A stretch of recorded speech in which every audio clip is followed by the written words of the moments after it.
नमस्कार। महाकवि भास रचित नाटक स्वप्न वासवदत्तम के चतुर्थ अंक में एक बार पुनः आप सभी का स्वागत। इससे पहले वाले वीडियो में हमने चतुर्थ अंक प्रारंभ कर दिया था।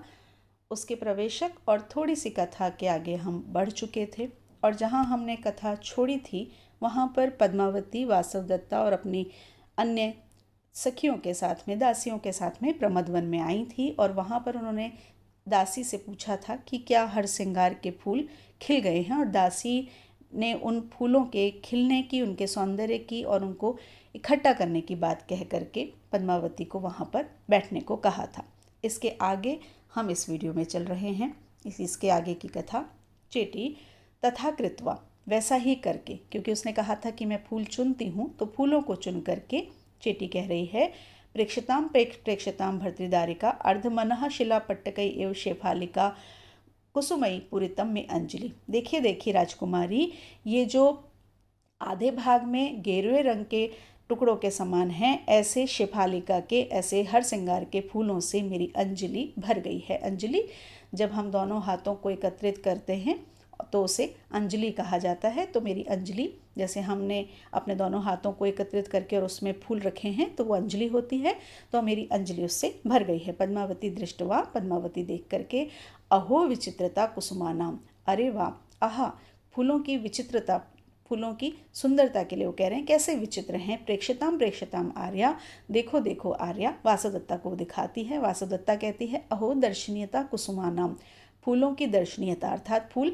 कितने सुंदर दिखाई दे रहे हैं। वो फूलों को देख करके और वो सभी उनकी सुंदरता से प्रसन्न हो रहे हैं। चेटी भर्तृदारी के किम भूयो अवचेक्ष्यामि, कि राजकुमारी क्या मैं और चुनूं और फूल एकत्रित करूं। पद्मावती हला मामा भूयो अवचित्य, नहीं सखी, अब और अधिक मत एकत्रित करो। वासवदत्ता हला हला किम निमित्तम वार्यसी, सखी किस लिए रोक रही हो। पद्मावती आर्यपुत्र इहागत्य इमाम कुसुम समृद्धिम प्रेक्ष्य सम्मानिता भवेयम, कि आर्यपुत्र जब यहाँ पर आएंगे, आर्यपुत्र उदयन के लिए कहा गया है, पति को संबोधित करने का एक ये शब्द रहा है हमारे।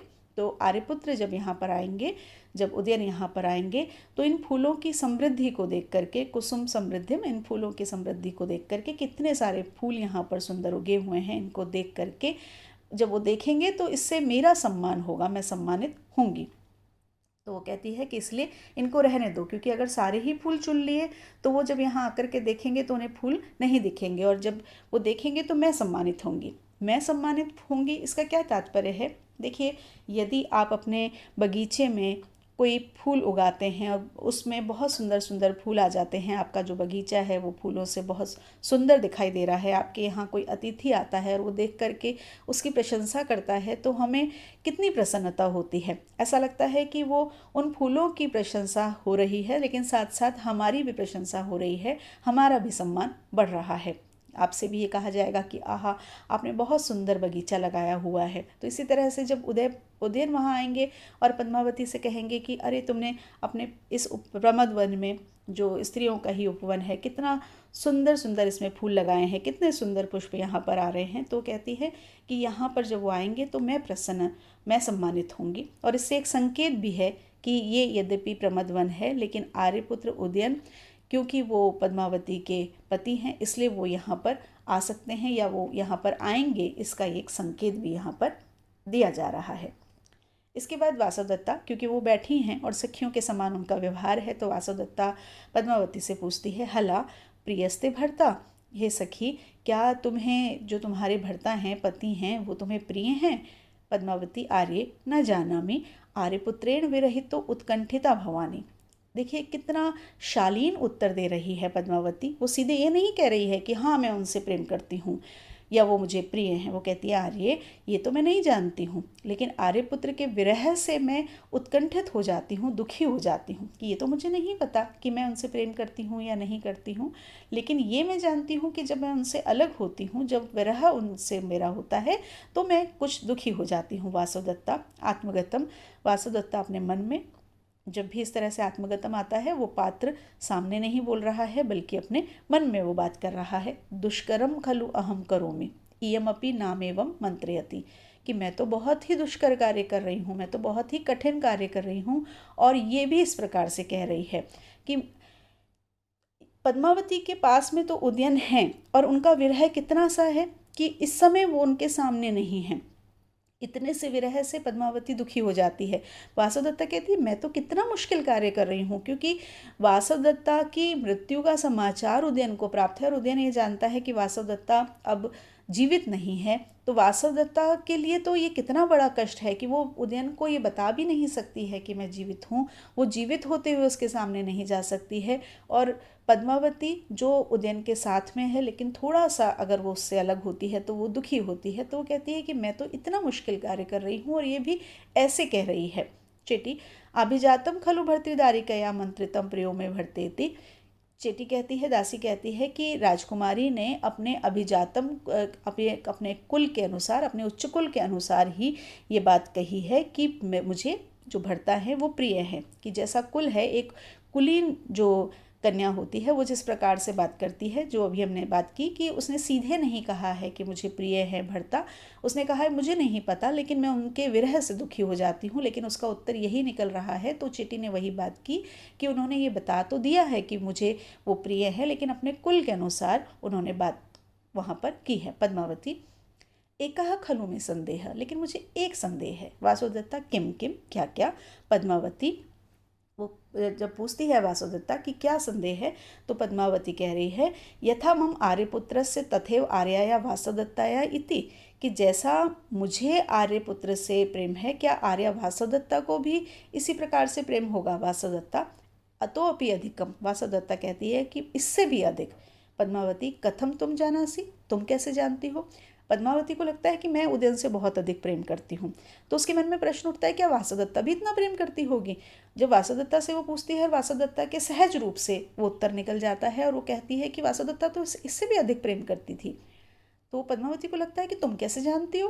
तो वासुदत्ता इसका उत्तर देने से पहले अपने मन में कहती है आत्मगतम हम आर्यपुत्र पक्षपातेन अतिक्रांतः समुदाचारः, आर्यपुत्र के प्रति जो पक्षपात है उसके कारण मेरे ये जो एक प्रकार की मर्यादा थी, एक प्रकार का जो आचरण था, शिष्टाचार था, उसका मैंने उल्लंघन कर दिया है। अतिक्रांतः, उसका उल्लंघन मुझसे हो गया है, अतिक्रमण मुझसे हो गया है।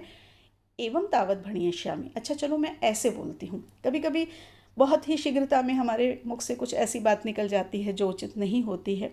तो सामने वाला जब प्रश्न करता है और हमें उसका प्रत्युत्तर देना होता है तो बहुत बार हम उसका कोई नया उत्तर ढूंढते हैं।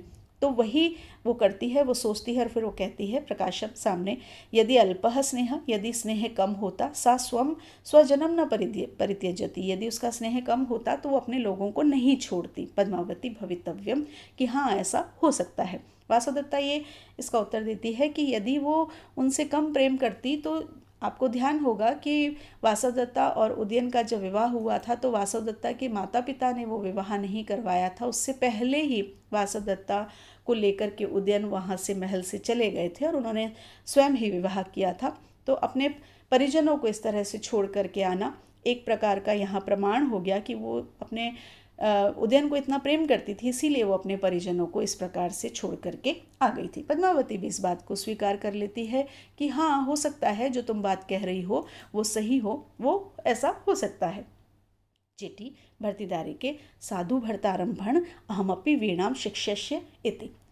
चेटी कहती है राजकुमारी आप अपने अच्छे से कभी अच्छी तरह से अपने पति से कहें कि मुझे भी वीणा सिखाएं, मुझे भी वीणा सिखाएं। क्यों? क्योंकि वासुदत्ता को उदयन ने वीणा सिखाई थी और उसी से उन दोनों के मध्य प्रेम का अंकुर स्फुरित हुआ था। तो कहती है कि आप भी कहें कि मुझे भी वीणा सिखाएं।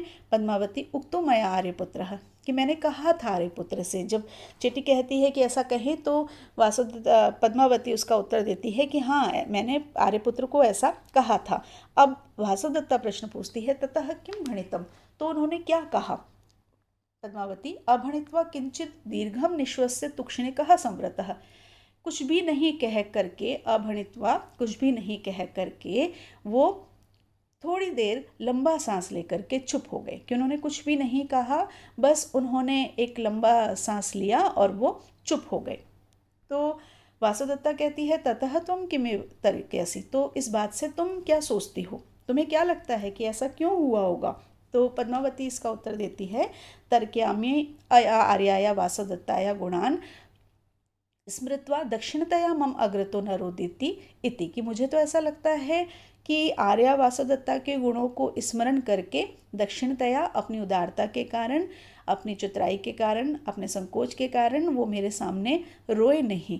कि मुझे ऐसा लगता है कि जब मैंने उनसे वीणा सिखाने के लिए कहा तो उन्हें किसका स्मरण आया हुआ होगा? वासवदत्ता का। और जब वासवदत्ता का स्मरण हुआ होगा तो वो उनके गुणों को याद कर रहे होंगे, और बस उनको याद करके उन्होंने एक लंबी सांस ली और वो मेरे सामने रोए नहीं, इसलिए वो चुप हो गए। जब बहुत अधिक पीड़ा होती है और उस पीड़ा को हम किसी प्रकार से बाहर नहीं निकाल सकते हैं तो व्यक्ति उस समय शांत हो जाता है। और पुरुषों की एक प्रवृत्ति होती है कि वो अपनी पीड़ा को किसी भी रूप में बहुत शीघ्रता से बाहर नहीं निकालते हैं। तो यहाँ पर उन्होंने कहा कि मुझे लगता है कि सिर्फ अपनी उदारता के कारण कि पद्मावती को ऐसा लगता है कि शायद उन्हें लगे कि पद्मावती को कष्ट होगा, इसलिए वो मेरे सामने रोए नहीं।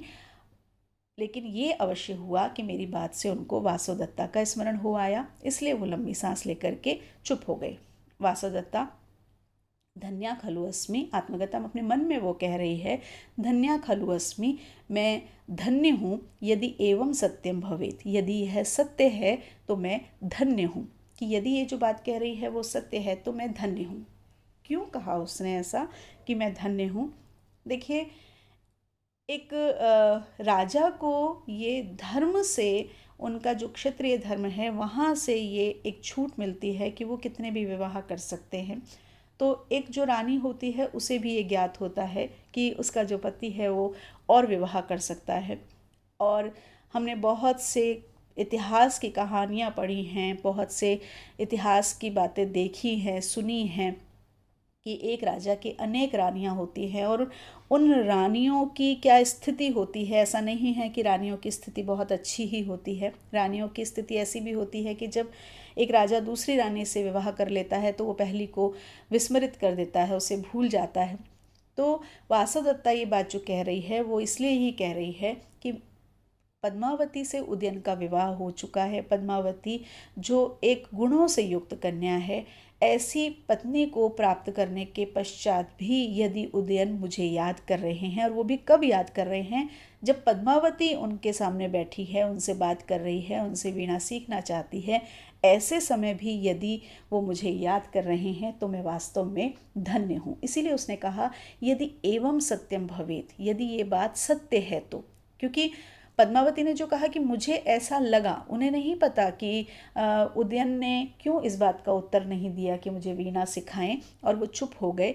उनका एक ये तर्क है, उनका एक अनुमान है कि मुझे ऐसा लगा कि उन्होंने वासवदत्ता को स्मरण किया, उनके गुणों को स्मरण किया, और उनको इतनी पीड़ा हुई कि वो मेरे सामने बस रोए नहीं।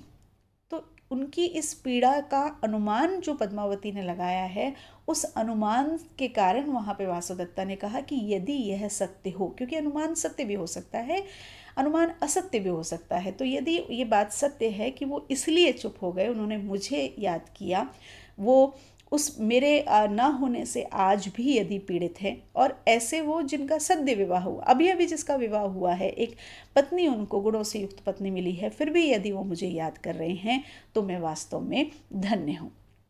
तो यहाँ पर एक छोटी सी बातचीत हुई है, जिस बातचीत से नाटककार आपको ये दिखाना चाह रहे हैं कि जो नायक है, उस नायक ने विवाह तो यद्यपि दूसरा कर लिया है, लेकिन ऐसा नहीं है कि उसमें कोई दोष आ गया है। अपनी प्रेयसी को, अपनी पत्नी को, जिसके साथ में उन्होंने स्वेच्छा से विवाह किया था, उसे वो अभी तक भूले नहीं हैं, उसको विस्मरण नहीं किया है, उसके गुणों को विस्मरण नहीं किया है। उसके जाने से उनके हृदय में जो पीड़ा थी, वो नए सुख से उस पीड़ा का शमन नहीं हुआ है, वो पीड़ा समाप्त नहीं हुई है। नया सुख अपने स्थान पर है, लेकिन जो पीछे की पीड़ा है, जो वासवदत्ता का प्रेम है, वो उनके हृदय में अभी भी स्थित है। इसका एक संकेत यहाँ पर महाकवि आपके सामने, भास यहाँ पर आपके सामने करने जा रहे हैं। एक बड़े साहित्यकार की यही विशेषताएं होती हैं कि छोटे छोटे से वाक्यों में, छोटे छोटे से प्रसंगों में वो उस कथा के, उस नाटक के जो भी वो ग्रंथ है, उसके जो पात्र हैं उन पात्रों के चरित्र को ऐसे उद्घाटित कर देते हैं कि हमें ज्ञात ही नहीं होता है। वो स्पष्ट रूप से नहीं बताते हैं कि उदयन इस प्रकार का है या वासवदत्ता ऐसी है या पद्मावती ऐसी है। इन छोटे छोटे से वाक्यों से आपने देखा, आप पढ़ रहे हैं कि कितने छोटे छोटे से, कितने सरल सरल से वाक्यों का प्रयोग यहाँ पर महाकवि भास ने किया है। और उन छोटे छोटे वाक्यों से वो कितनी बातें बता रहे हैं। आपको याद रखना है इन बातों को, क्योंकि जब आपसे प्रश्न में पूछा जाता है किसी का भी चरित्र चित्रण, चाहे वो उदयन का हो, वासवदत्ता को हो या पद्मावती का हो, तो उन चरित्र चित्रण की विशेषताएं लिखते हुए, उनके चरित्र की विशेषताएं लिखते हुए ये जो छोटी छोटी बातें हैं, जो उदाहरण हैं, जो उनका प्रमाण है, जो भी आप उनको बताने जा रहे हैं, उन बातों का जो प्रमाण है, वो बातें आपको वहाँ पर उद्धृत करनी होंगी, वो बातें आपको वहाँ पर बतानी होंगी। और आप जब ये पढ़ें तो आप साथ साथ में जो भी विशेषता जिस भी चरित्र की आपको लगते जाती है, जो हम यहाँ पे बात कर रहे हैं, या उसके अलावा भी देखिए, ये जो साहित्यकार हुए हैं, साहित्य तो वैसे भी एक ऐसी चीज़ है कि जिसको आप जितनी बार पढ़ेंगे आपको हर बार उसमें से नया मिलेगा। चाहे आप पूरा जीवन उसको बार बार पढ़ते रहें तो भी ऐसा नहीं होगा कि दूसरी बार आपको पहली बार से कुछ भी अधिक जानने को मिले। हर बार आप कुछ नया सीखेंगे। और बहुत बार तो ऐसा होता है कि हमारा ही एक दृष्टिकोण अगली बार में बदल जाता है, क्योंकि हम एक नए दृष्टिकोण से भी देखने लगते हैं। तो जो बातें हम लोग यहाँ कर रहे हैं उन्हें तो आप नोट कर ही लें।